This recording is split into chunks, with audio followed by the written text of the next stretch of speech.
দ্বিতীয় প্রশ্ন, মুসা নবী আল্লাহ পাককে বলল, আল্লাহ, জান্নাত যদি থাকতো, জাহান্নাম যদি না থাকতো। আল্লাহ পাক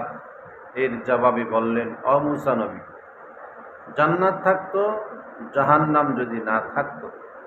তাহলে আমার বান্দা বান্দিরা আমি আল্লাহকে ভয় করত না, অন্যায় কাজ করতে কোনো দ্বিধাবোধ করত না, অশ্লীল কাজ করতে কোনো দ্বিধাবোধ করত না,